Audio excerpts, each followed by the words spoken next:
estar viendo capítulo 11 y yo he titulado a este sermón, a esta predica, eh, en el tiempo de Dios o en el tiempo correcto. ¿Cómo dice el título? En el tiempo de Dios. Vamos a ponerle. Ok, en el tiempo adecuado, ¿no? A su debido tiempo, a su debido tiempo. Bien, entonces a su debido tiempo, en el tiempo de Dios. Vamos a orar. Padre, estamos invocando tu nombre, Señor. Estamos buscando tu rostro, Señor, y creemos que tu palabra es viva y eficaz y más cortante que una espada de dos filos, Señor, y que tiene el poder para transformar nuestras mentes y nuestros corazones, para lavar nuestras mentes, Señor, para inspirarnos y animarnos, Señor. Y pues te damos todo honor y toda gloria, Señor. Te pedimos, Señor, que tú nos hables esta noche, Señor. Que toques nuestras vidas, Señor, con tu preciosa palabra, Señor. Que nos podamos deleitar en ella, Señor.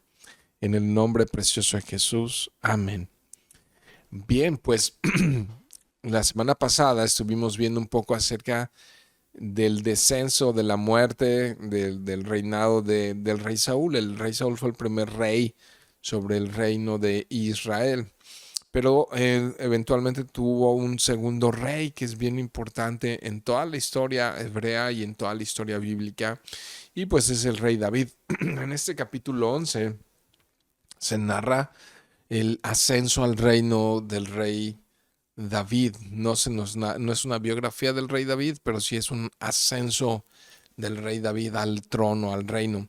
Y cuando piensas en David, ¿en quién piensas, no? Si tienes algo de información acerca de la vida de David, ¿en quién piensas, no? Probablemente se te viene a la mente un matagigantes, ¿no? Uno que mataba leones, o probablemente te acuerdes de él más como un salmista, como un poeta, como un tremendo músico. Quizá lo recuerdes entonces como un guerrero, ¿no? Como un valiente en la guerra. Y sí, todas esas cosas son importantes. Quizá lo que no nos recordemos mucho de él es que fue también un mentiroso, fue un adúltero, fue un asesino, que tuvo una familia terrible, que no supo poner en orden a sus hijos, ¿no? Y son de las cosas que podemos recordar de David. Pero algo importante recordar de David es que él forma parte del antepasado de Jesús. Fue a través de la simiente del reinado del mismo David que vino nuestro Señor y Salvador Jesucristo. Entonces es muy importante en la historia y en la narrativa bíblica el personaje de David, porque a través de este reinado es que Dios le prometió a David que su reinado sería para siempre. Cuando David le pidió esto a Dios, Dios le contestó que su reinado sería para siempre, ¿no? Y sí, justamente porque se perpetuó el reinado de David por medio de Jesucristo, el Rey de Reyes y Señor de Señores. Entonces, bien importante estudiar un poco acerca del reino, del reinado de David, ¿no? Entonces, no sé cómo lo recuerdes, no sé qué viene a tu mente cuando piensas en David, pero sin duda es importante porque pues él forma parte del antepasado de nuestro glorioso Señor Jesucristo.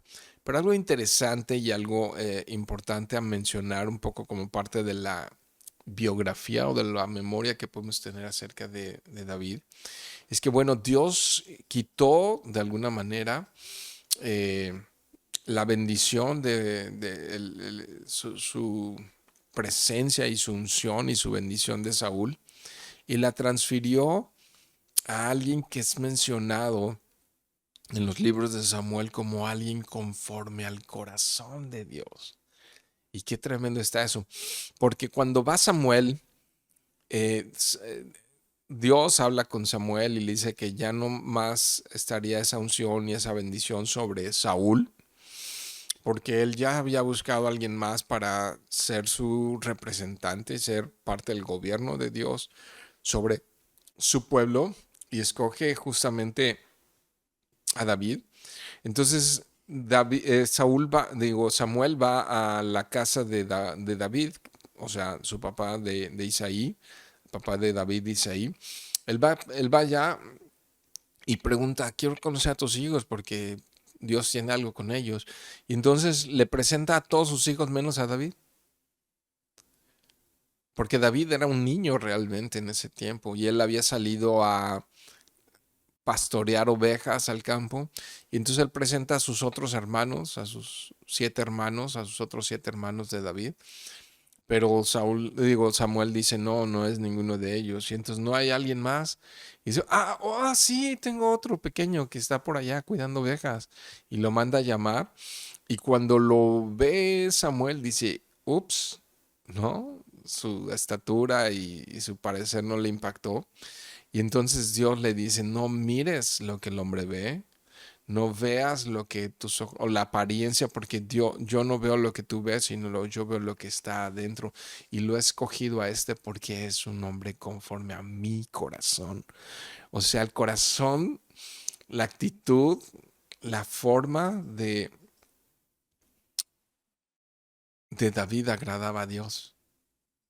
Y cuando pensamos en David, en todos los errores que cometió y en todos los delitos que cometió, quizá nos podamos identificar en algunas cosas con él, ¿no? En un hombre pecador, en un hombre que comete errores, en un hombre que falla, en un hombre que no siempre es asertivo.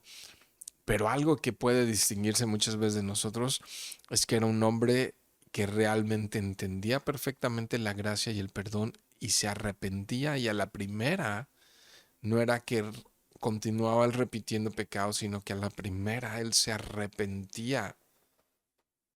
Y entonces la relación de David con Dios siempre fue una relación eh, muy provechosa, ¿no? Porque realmente él, cuando era confrontado con su pecado, él se arrepentía y no regresaba más al pecado.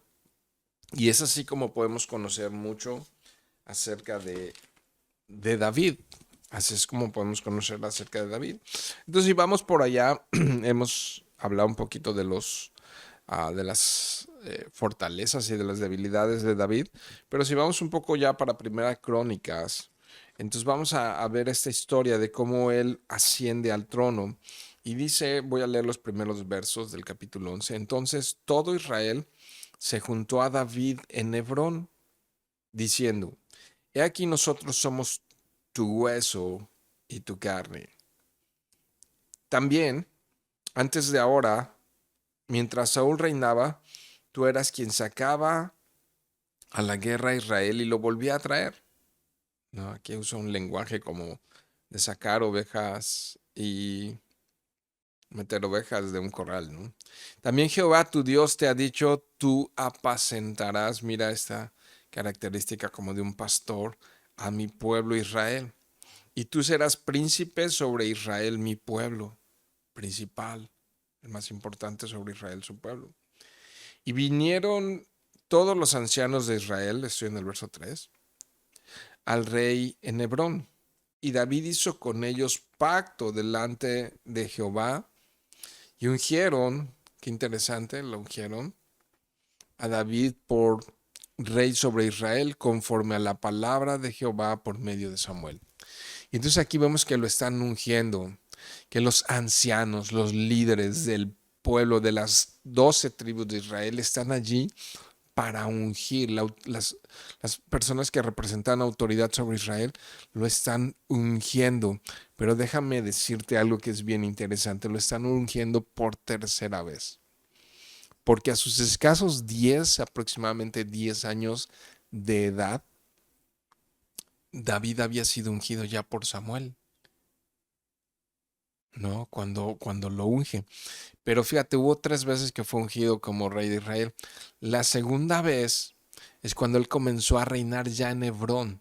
Resulta que muere Saúl y entonces David comienza a reinar ya en Hebrón, en este poblado llamado Hebrón, que es parte de Judea. Pero ¿sabes algo?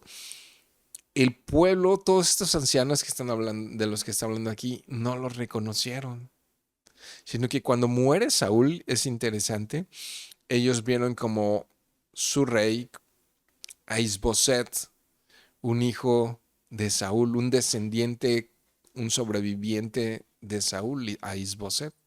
Entonces ellos no reconocieron más que una de las tribus. Interesantes datos. Una sola de las tribus reconoció en ese momento a David como su rey y fue la tribu de Judá. Qué interesante, ¿no? Y entonces fue que la tribu de Judá ungió a David como su rey. Segunda unción. Primero Samuel, después lo ungió a la tribu de Judá. Pero 7 años después, pasaron 7 años de él reinando en Hebrón. Interesante que David reinó un total de 40 años. Pero de esos 40 años, 7 reinó en Hebrón. Y hoy vamos a ver cómo van hacia Jerusalén. Reinó a 33 años más en Jerusalén, entonces para un total de 40 años. Pero David comenzó a reinar a los 30 años de edad. Sí, joven, pero empezó a reinar a los 30 años de edad. Y si le quitamos el tiempo que él estuvo eh, todavía, digamos, bajo la sombra de Saúl, ¿no? Mientras todavía Saúl era rey y David salía a la guerra y David peleaba por Jerusalén, pero David respetaba mucho el liderazgo de Saúl, fueron 20 años. Entonces aproximadamente, más o menos, pudo haber sido un poco más de edad, pero más o menos vamos a ponerlo así, que a los 10 años es que más o menos fue ungido David por Samuel. Posteriormente pasan 20 años, muere Saúl y a la edad de 30 años él comienza a reinar en Hebrón. A la edad de 30 años él comienza a reinar en Hebrón y posteriormente pasan 7 años y llega el tiempo en el que nos encontramos aquí en el capítulo 11 de Primera de Crónicas, cuando entonces vienen los ancianos de Israel y dicen: hey, tú eres carne de nuestra carne y hueso de nuestros huesos. Interesante, porque en algún momento habían dudado también de David, porque hubo una etapa bien oscura en la vida de David, que él se fue con los filisteos, con los enemigos de Dios, y hasta fue parte de su ejército, ¿no? Eso fue una etapa bien oscura, también la puedes leer después en segunda de Samuel, sí, en segunda de Samuel, primera de Samuel habla de David y segunda de Samuel, pero una etapa ahí bien interesante de David que se fue con los filisteos, pero ahora ellos llegan a un momento en donde estando ahí en Hebrón le dicen: ¿sabes qué? Pues tú eres carne de nuestra carne y hueso de nuestros huesos, y lo están reconociendo como parte de esa herencia y de ese liderazgo importante. Y reconocen que él era como muy importante en el ejército de Israel. Dice: mientras aún reinaba Saúl, tú eras quien nos sacaba a la guerra y quien nos regresaba de la guerra. Entonces ellos empiezan a reconocer, fíjate qué interesante, su habilidad para reinar, su habilidad para liderar. Entonces, al menos aquí comenzamos a ver dos características importantes para ocupar posición como líder en el pueblo de Dios. No es un líder en el mundo, es como un líder en el pueblo de Dios. Y la primera es: carne de mi carne y hueso de mis huesos. Es que ellos reconocen que es parte del pueblo de Dios. Un líder en la iglesia de Dios, pues lo primero que debería hacer es que es parte de la iglesia de Dios, ¿no? Que es parte de su iglesia escogida. Número dos, que tiene capacidad para liderar. Porque ellos están diciendo aquí: tú eras el que nos sacaba y el que nos metía, ¿no? Pero también van a reconocer ellos y van a mencionar aquí que y fue Dios quien te puso a ti para apacentar a mi pueblo, al pueblo de Israel. Entonces la tercera característica que podemos ver aquí es que David tuvo un llamado de parte de Dios. ¿Quién llamó a David? Dios.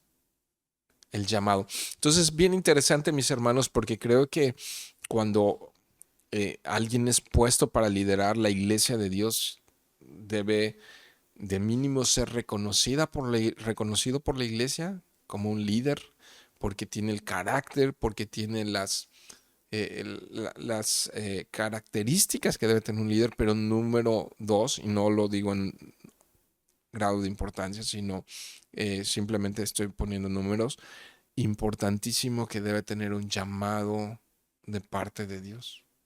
Es Dios quien tiene que poner ese peso y esa carga en el corazón del líder para liderar, ¿no? Entonces ellos vieron estas características y le ven también como ese pastor, porque es el lenguaje que está usando aquí Primera de Crónicas, ¿no? Como un pastor que tú apacentarás a mi pueblo, tú alimentarás, tú llevarás a pastos verdes a mi pueblo. Qué interesante, porque esta figura de pastor está desde el Antiguo Testamento, ¿no? Y la encontramos también en los salmos, ¿no? En el Salmo 23, esta figura de Dios también como pastor, ¿no? Y lo vemos en Jesús también, esta figura como de pastor.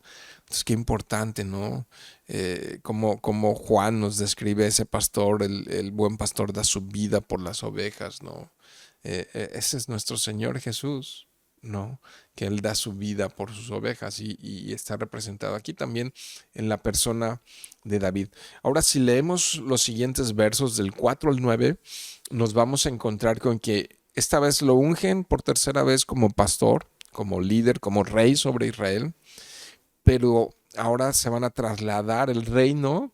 Ya no va a estar en Hebrón, 7 años ha estado ya ahí reinando solamente bajo el gobierno de Judá, pero ahora que lo han reconocido las otras tribus, las restantes 11 tribus, se van a trasladar a Jerusalén. Pero aquí vamos a ver que había sido una época obscura ya los últimos días de Saúl, donde habían dejado que los filisteos o cananeos, como lo quieras ver, los que no habían sido eliminados por completo de la tierra prometida. Dios les dijo, cuando entren tienen que eliminar a todos los que están allí, pero hicieron concesiones, no dejaron que todos se fueran y todavía en la época de David continuaban viviendo cananeos en Jerusalén. Fíjense qué interesante, todavía había cananeos en Jerusalén, de tal manera que pues quieren trasladar el reino, pero se van a encontrar con cierta oposición cananea allí. Pero interesante pensar que Jerusalén fue un lugar estratégico para trasladar, porque esa tierra nunca fue eh, no adquirida, sino conquistada, ¿sí? Todavía por Israel, de tal manera que para el gobierno de las 12 tribus era una tierra neutral. Tenía varias características importantes. Una, que estaba en el centro de Israel, entonces geográficamente para gobernar es importante que esté en el centro. Número dos, que no solo está en el centro, sino que todavía no pertenecía a ninguna de las 12 tribus, entonces no habría conflicto de interés, sería como un gobierno central, ¿no? Literal. Y número tres, si me permiten, yo creo que también era un lugar estratégico porque Jerusalén estaba en lo alto. Entonces se convirtió en un lugar difícil de conquistar. Si tú pones a la capital del reino en Jerusalén, sería un lugar para los enemigos difícil de conquistar, pero todavía estaba esa tierra habitada por los cananeos. Así es que leo del 4 al 9 ese traslado del reino de Hebrón hacia Jerusalén. Entonces se fue David con todo Israel a Jerusalén, la cual es Jebús.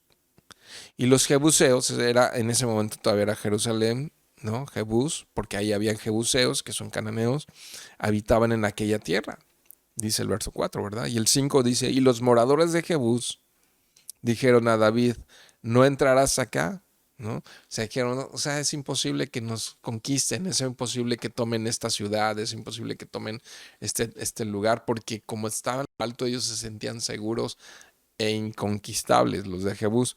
Mas David tomó la fortaleza de Sión, que es la ciudad de David, es decir, conquistó el lugar, ¿no? Entonces ahora vemos que ya no se llama ni Jebús ni Jerusalén, sino ahora es fortaleza de Sión, que es la ciudad de David, y eventualmente se llamaría la ciudad de David. Y déjenme les cuento algo, hasta el día de hoy. Tú vas a Jerusalén y dentro de Jerusalén hay unas murallas antiguas que pertenecen a la antigua Jerusalén, que se llamaba, y todavía llegas a ese lugar y es conocido hoy en día, y hay placas ahí que a la hora de entrar que se llama la ciudad de David. Entonces Jerusalén, por si no lo sabían, un dato curioso, es conocida como la ciudad de David, ¿no? Y dice el verso 6, y David había dicho, el que primero derrote a los jebuseos será cabeza y jefe. Entonces Joab, hijo de Sarvia, subió primero y fue hecho jefe. Y entonces aquí aparece un hombre, ya me estoy adelantando un poco a todo esto, pero bueno, vamos narrando, ¿no? Aparece un hombre, Joab, hijo de Sarvia, que realmente muestra gallardía, muestra coraje, muestra valentía, porque dice, ok, los jebuseos dicen que no vamos a poder conquistar, yo voy y voy a ser el primero en conquistar. Muy en particular, creo que es importante saber que Dios le ha dado al hombre, y hablo al hombre como masculino, una capacidad para conquistar. Dios ha puesto en nuestro corazón, déjenme decirlo con estas palabras, cierto salvajismo, valentía. Y tengo que mencionarlo en este tiempo porque creo que esta cultura en la que nos encontramos en este tercer, en este comienzo, digamos, de milenio, en los últimos 20 años ha tratado de debilitar la masculinidad, de hacer al hombre débil, de hacer al hombre ah, blandengue, sin carácter, sin fuerza, sin coraje, sin valentía. Y en este capítulo 11, una de las características principales de este capítulo 11 no solamente es el tema de la toma o la tercera unción de David, y por eso he mencionado que el título de este sermón es En el tiempo de Dios. Porque si nada más piensas por un momento todo lo que David pasó para llegar a este momento de conquistar Jerusalén, déjenme expresarles esto. Hubo dolor, hubo intriga, hubo sacrificio, hubo momentos súper difíciles. La preparación para David requirió de décadas de años de esfuerzo, de sufrimiento, de trabajo, de sudor. No, no fue la preparación de David algo que sucedió de la noche a la mañana. No fue este día de Hebrón donde aparecen los ancianos y ahora sí eres carne de nuestra carne y hueso de nuestros cuernos, hueso de nuestros huesos, sino que realmente la formación de David fue en medio de las batallas, del dolor, de la persecución, de la intriga, aún del propio rey Saúl. Y entre sus conocidos y entre su gente importante de David podemos contar también a uno de los hijos de Saúl, ¿no? A Jonathan. Pero entre sus familiares que le costaron y le dieron tremendo dolor de cabeza y que vamos a ver un poco más adelante, se encontró, por ejemplo, a Absalón, que le dividió el reino. Entonces, tú puedes ver un poco aquí este momento y cómo aparece un hombre que cree en el reinado de David porque lo apoya al punto que dice David, ¿quién va a ser el primero? Y no pasó mucho tiempo para que uno dijera, pues claro que yo voy. Hombres valientes, hombres que saben a quién sirven a Dios y de Dios obtienen la fortaleza para conquistar reinos, para avanzar, ¿no? Para no quedarse en el status quo, para no quedarse eh, dormidos, ¿no? En su hamaca sin nada que hacer, ¿no? Aprovechando el tiempo, las oportunidades, los momentos, ¿no? Y entonces aquí tenemos al primero, a Joab, hijo de Sarvia, ¿no? Que fue el primero y ¿qué dice ahí el verso 6? Fue hecho jefe. Y David habitó en la fortaleza y por eso la llamaron la ciudad de David. ¿Te fijas? Ahí está, la ciudad de David. Y edificó la ciudad alrededor, desde Milo hasta el muro, ¿no? Y Joab reparó el resto de la ciudad. Y no solamente eso, sino que Joab empezó a restaurar los muros de la ciudad también, desde ese momento, ¿no? Entonces vemos que Joab tiene varias características y no solamente es un valiente, sino también es un hombre que pone manos a la obra y que creía en lo que Dios estaba haciendo a través de David y le metió durísimo, ¿no? Verso 9, y David iba, qué interesante es este verso 9, ¿no? Dice, y David iba adelantando y creciendo, y Jehová de los ejércitos estaba con él. Me fascinó. Si me preguntaras cuál es el verso que más te gustó en este capítulo 11, es este. El verso clave y me encanta, dice, David iba adelantando y creciendo, y Jehová de los ejércitos estaba con él. Y vemos, no solamente Dios estaba con él, sino que a causa de que Dios estaba con él, en el verso 4 nos dijo que también Israel estaba con él. En el tiempo de Dios, cuando las cosas ocurren en el tiempo de Dios, cuando dice Dios estaba con él, vemos que entonces él continúa creciendo y madurando y adelantando. Y no, es poco estas dos expresiones, ¿no? Que dice creciendo y adelantando. Pero me gusta que David no solamente llegan los ancianos y lo ungen y él dice, ah, pues ya la hice. Y se recuesta uno de los lugares más peligrosos que puede haber en la vida de alguien es llegar a su zona de confort, a su zona de comodidad donde dice, aquí me siento seguro, aquí me siento bien, para qué nos movemos de Hebrón, como para qué, o sea, moverte de Hebrón a Jerusalén puede ser complicado, pero él toma la valentía porque sabe que Dios lo está dirigiendo, que Dios está con él. Y cuando llegan a Jerusalén y conquistan Jerusalén, aún sigue creciendo y madurando, sigue aprendiendo y sigue recibiendo de Dios. En la vida cristiana nunca terminamos de crecer y de aprender. Y Dios sigue poniendo retos y sigue poniendo desafíos. Y muchas veces cambian tiempos y circunstancias, ¿no? Ahora es Jerusalén y pues estaban ahí los jebuseos, ¿no? Pero ahora está otro grupo nuevo de personas rodeando a David. Y bueno, aquí aparece Joab, ¿no? Encabezando la lista de esos hombres valientes que van a seguir y van a apoyar el reinado de David, ¿no? Entonces, aquí vemos aún que sigue creciendo grandeza en la vida de David. ¿Por qué? Porque Jehová de los ejércitos es clave. Estaba con él. Y me hace recordar el Nuevo Testamento, ¿no? Que dice, y si Dios, dice Pablo, está con nosotros, ¿quién contra nosotros? ¿No? Eso significa que no va a haber pruebas, que no va a haber adversidad, que no va a haber necesidad, que no va a haber aflicción. Claro que la va a haber, que no va a haber cansancio, que no va a haber momentos difíciles. Claro es que lo va a haber. Pero cuando estamos caminando de la mano con Dios, déjame decirte esto nuevamente. No sé si está por ahí Samuel, ¿verdad? Pero Samuel se ríe porque él sabe que es uno de mis versos que más uso y que me fascina recordar esto. Dice la escritura que es como la luz de la aurora que va en aumento hasta que el día es perfecto. Significa que cuando estamos caminando con Dios, aun a pesar de las pruebas, de los obstáculos y de las dificultades, vamos de gloria en gloria y de triunfo en triunfo.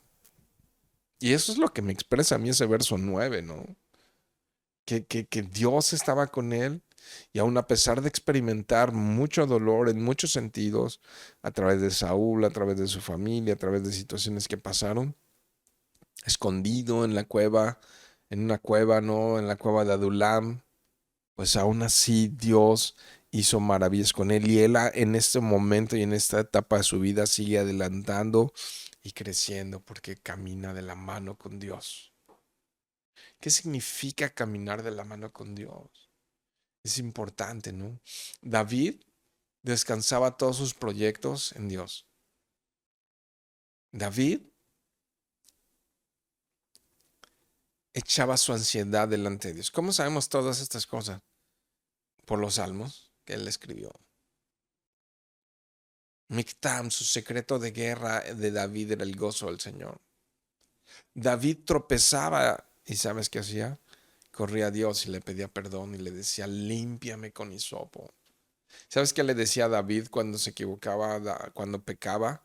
Le decía, no, no apartes tu espíritu dentro de mí.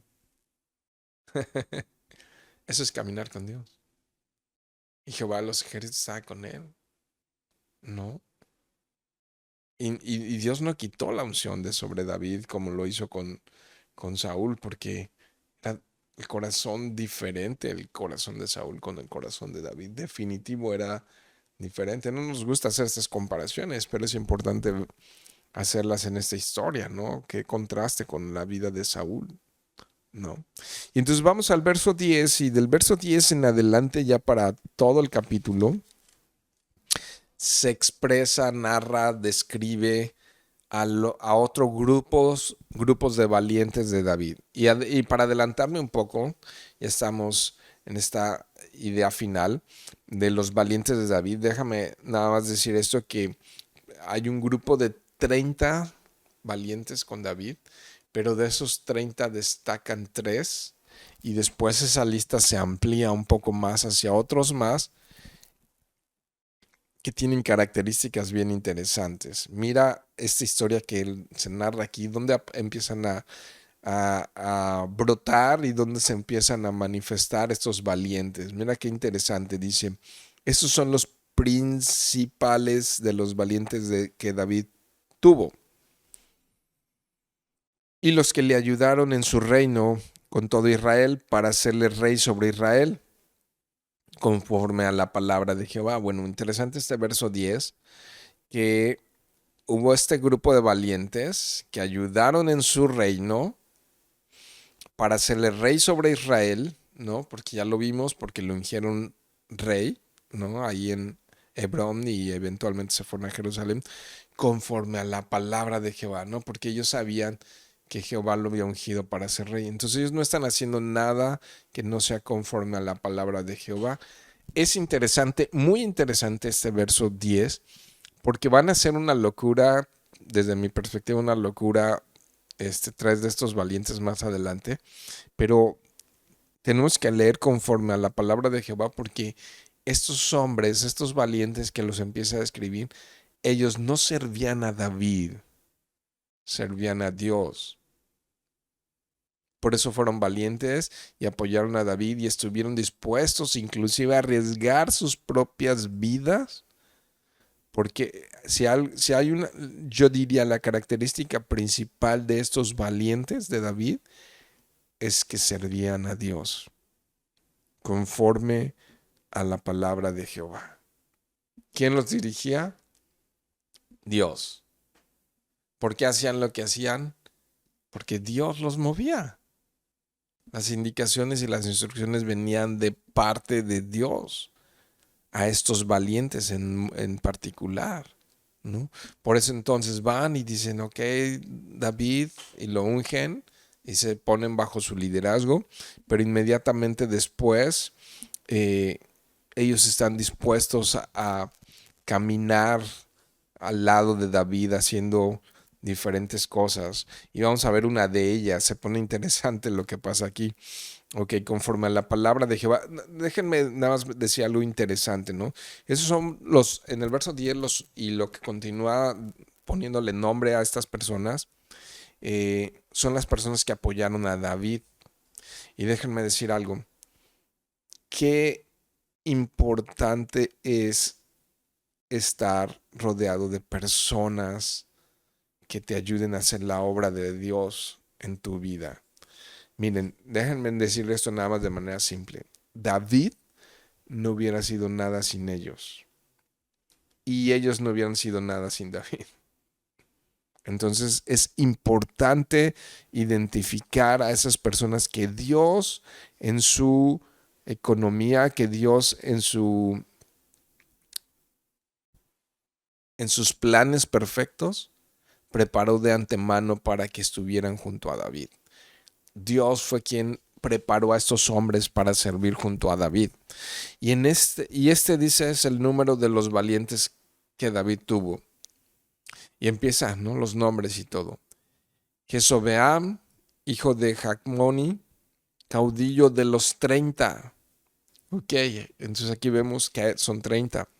El cual, los primeros 30, nos describe algo que tenía este hombre.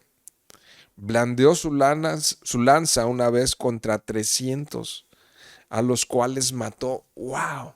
Este se echó a 300 él solito. Bueno, segunda de Samuel, capítulo 23, menciona que este hombre no mató a 300, sino a 800. La verdad es que no sabemos si fueron 300 o fueron 800. Muy probablemente fue un error de copista, ¿no?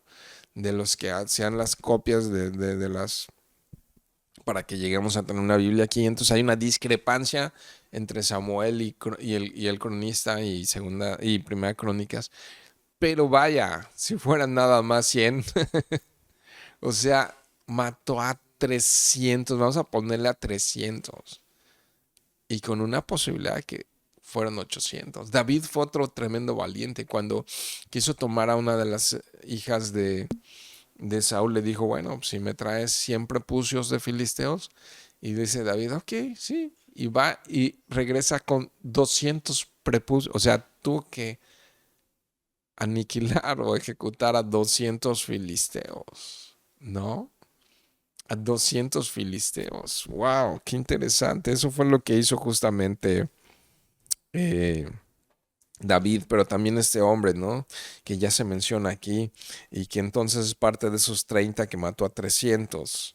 Y luego en el verso 12, tras de este estaba Eleazar, hijo de Dodo. No, no, no, no el pájaro Dodo. No, si no sabes quién era el pájaro Dodo, eso es para los que veían caricaturas hace muchos años, lo puedes googlear y luego investigar. Ok, Ahorita, el cual era de los 3 valientes. Entonces aquí empieza a mencionar a uno que era de los 3 valientes y es este Eleazar, que él se nos dice también en 2 Samuel que él lideró una singular batalla, fue líder sobre un ejército súper numeroso en la época de Saúl bajo el liderazgo de David, obviamente. Este Eleazar también es parte de esos 3.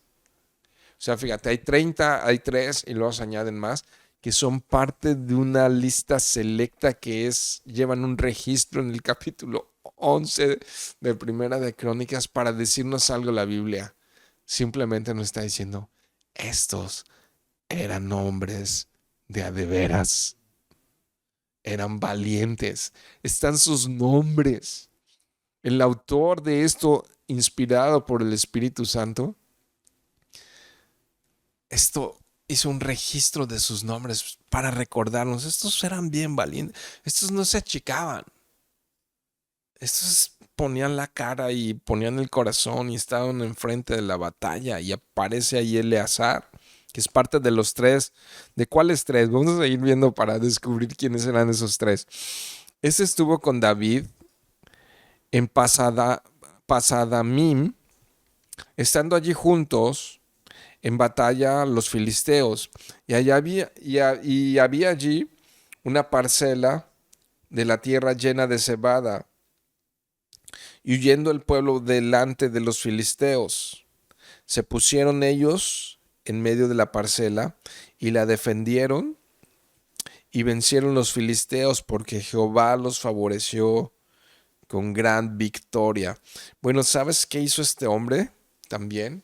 Que cuando muchos del ejército se van, él se queda en medio del campo, en medio de las parcelas de los filisteos, y eso evitó que los filisteos avanzaran. Entonces la valentía de un solo hombre hizo que realmente los filisteos perdieran la batalla, ¿no? Dice, se pusieron ellos en medio de la parcela y defendieron y vencieron a los filisteos porque Jehová, otra vez, ¿quién es el que a quien servían y quien les favorecía? Porque Jehová favoreció con una gran victoria. Ahora vamos a ver de estos 3. Y 3 de los 33 principales descendieron a la peña a David a la cueva de Adulam, pasando, de Adulam estando el campamento de los filisteos en el valle de Refatim.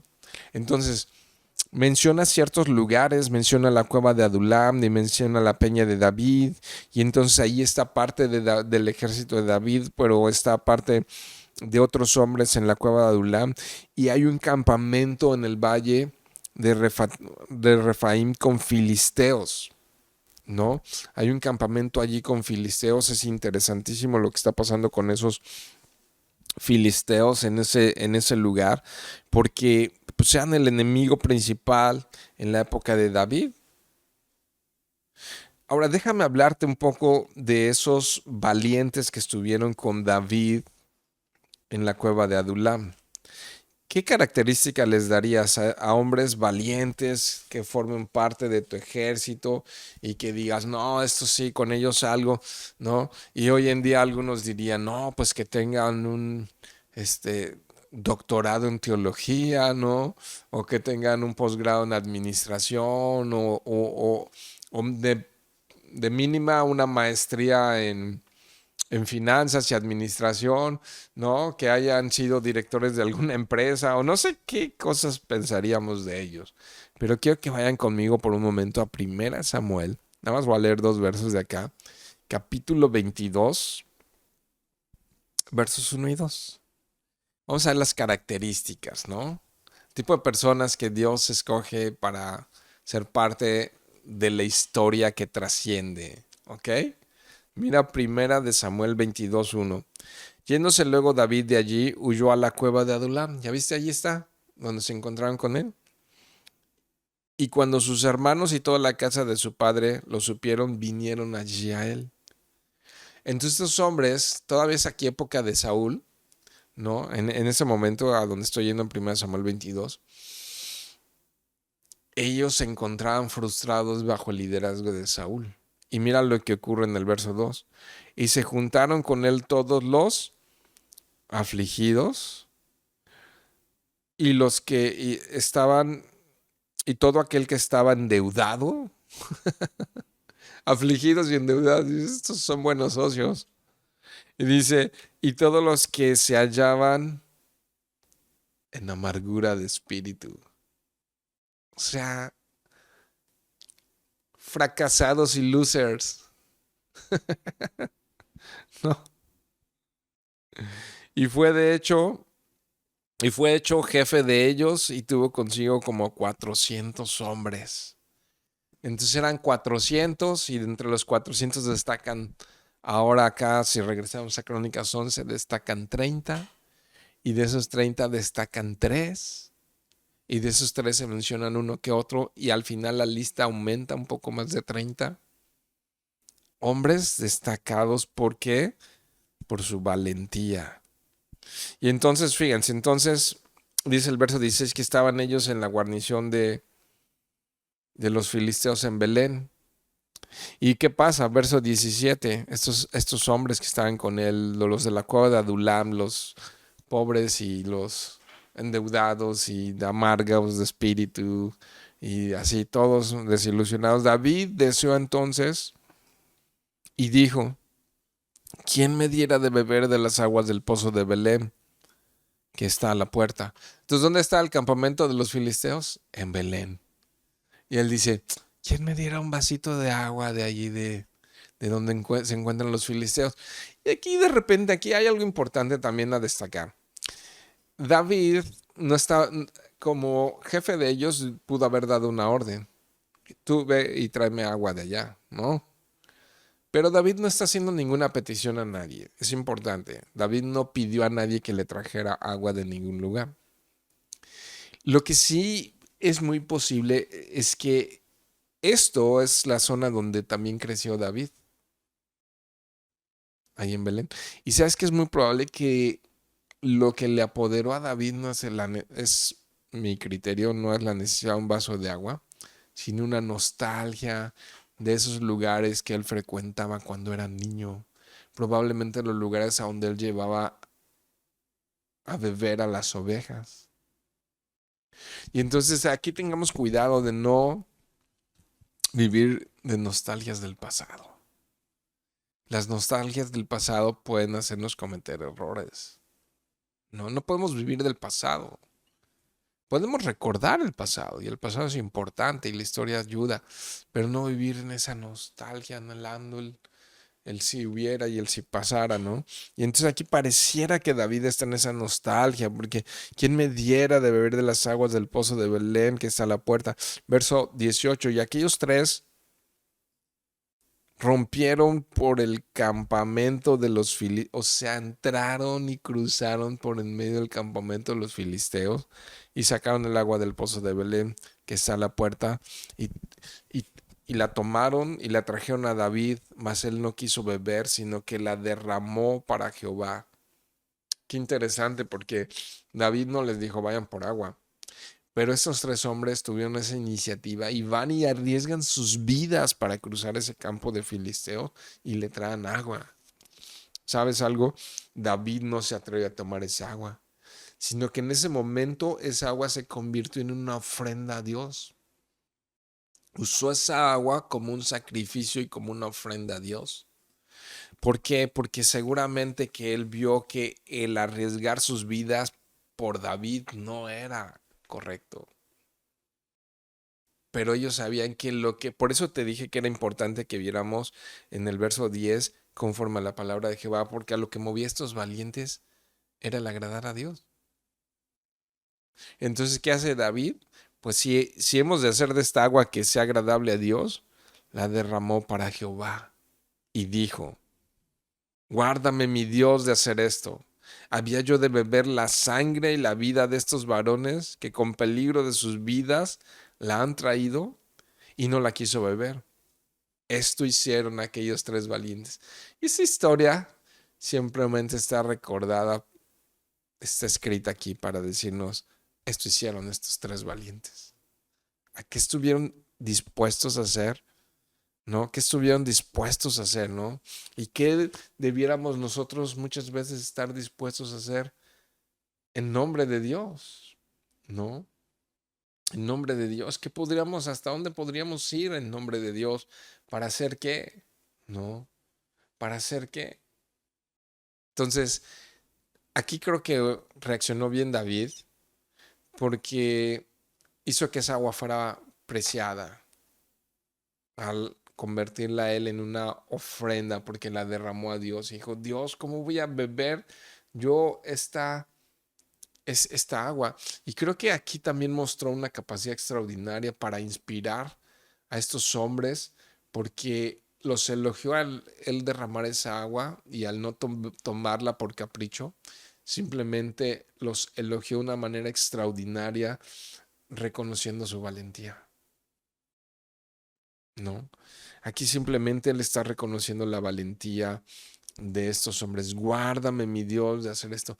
Estas frases, estas cosas de David, cuando lees los salmos y lees todo cómo se expresaba David, entiendes mucho de por qué Dios se llegó a expresar de él como un hombre conforme al corazón de Dios, ¿no? Un hombre que agradaba a Dios. Entonces, ante esta situación, David dice, ok, ¿no? Ok, vamos al verso 20.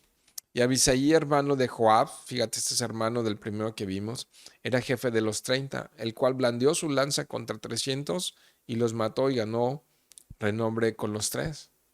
Fue el más ilustre de los 30 y fue el jefe de ellos, pero no igual a los tres primeros. Entonces aquí hasta hay una especie de jerarquía ya entre ellos, los tres primeros, pero hay otro.